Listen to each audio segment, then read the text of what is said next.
Proper grip is imperative to proper cutting technique. If the grip is not correct, then you're going to have a very difficult time getting a straight line on your cut. So what we're going to express and address right now is how to actually approach the handle or the tsuka with your hands as you come at it. The tsuka is slightly curved, just as the sword is slightly curved. There are diamonds that are created by the wrap on the handle itself. We take the left hand and we place it from the back side of the sword toward the handle. The knuckles will be in line with the diamonds. The right hand approaches from the top and is at least 1 finger width from the sword guard itself, the tsuba. So we never want to have the hand tight against the tsuba. We want at least 1 inch to 1.5 inches away. Notice my hands are not wrapped in from the sides, the thumbs are not on top. We're always gripping the sword like we can grip it with 2 hands and support it with the palm of the hand. And gripping. As we come from an overhead, the arms are in line, the wrist bone, the top of the wrist is in line with the wrist bone on the left side. So we don't want to grip from the side, we want to grip from the top.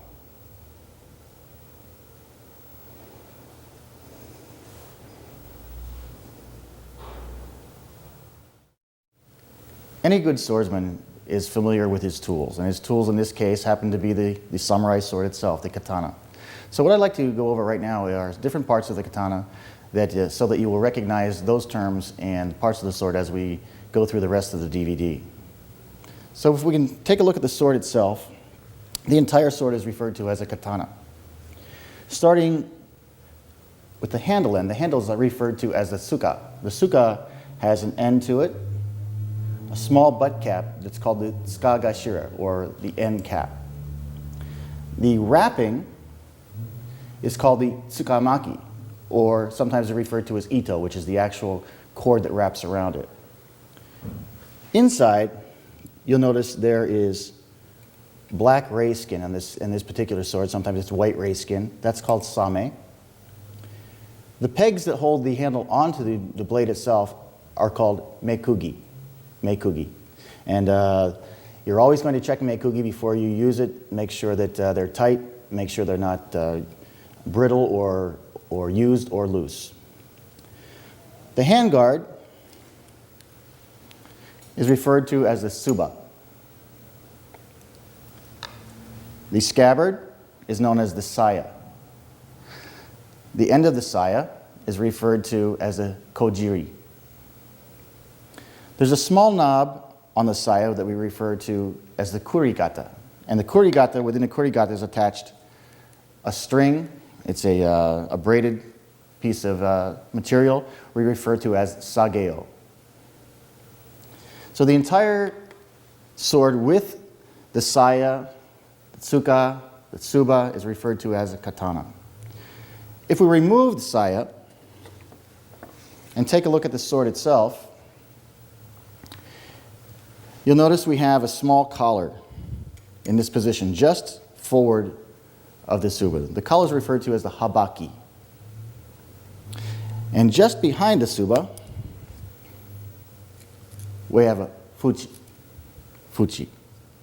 The entire sword of and by itself, without the tsuba on it, or the habaki, or the tsuka, it's called the toshin. The cutting edge is referred to as the ha. The back edge is referred to as the mine, sometimes referred to as mune.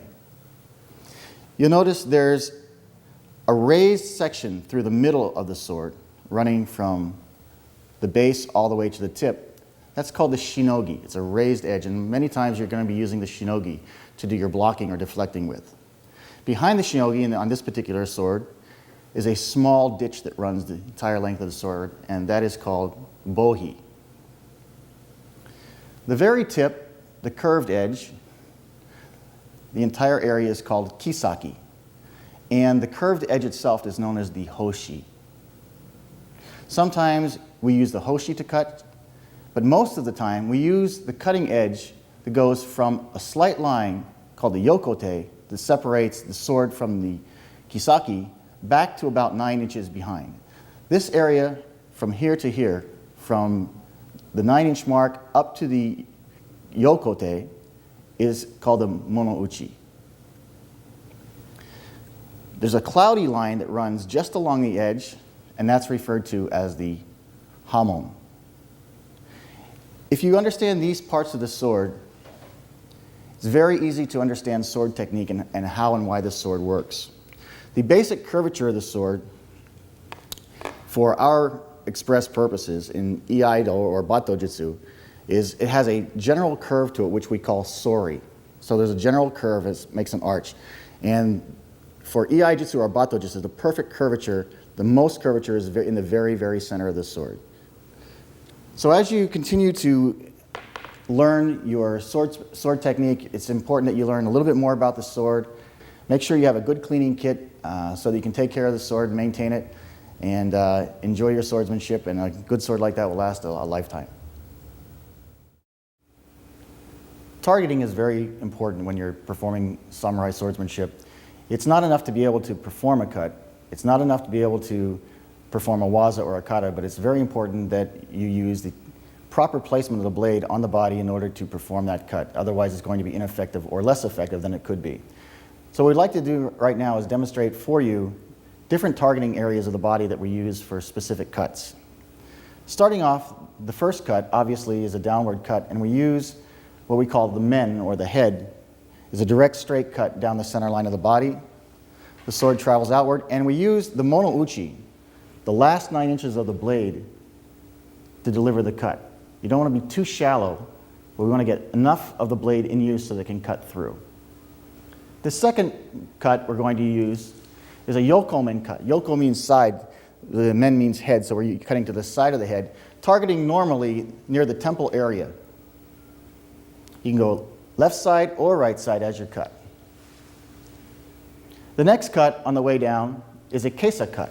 The kesa cuts and follows the line of a monk's robe. Or as you see, I'm wearing a monsuki, or a formal robe. We're cutting down along the line of that robe as a kimono as it follows down. So it starts at the neck, kesa cut starts at the neck and follows the line to the opposite hip. Delivering the cut can be delivered with the monouchi or the kisaki. The kisaki can also cut through the body, as well as using the monouchi to cut a little deeper. We can cut a kesa from my left shoulder to my right hip, or we can cut a kesa from my right shoulder to my left hip. We can also cut in the opposite direction. We can do a return cut. On a return cut, a rising cut or a kiriage, we cut starting at the hip. And rather than using a kesa, we actually go a little bit further toward the shoulder blade. So we don't really exit the neck area, but the kesa starts here and exits near the point and peak of the shoulder. Cutting diagonally up, right side, then diagonally up the opposite direction, starting at the hip and exiting the shoulder blade. The next cut is a do cut. Do means the main portion of the body. And this can be done from the front or from the back, sometimes cutting behind the shoulder blade or to either side.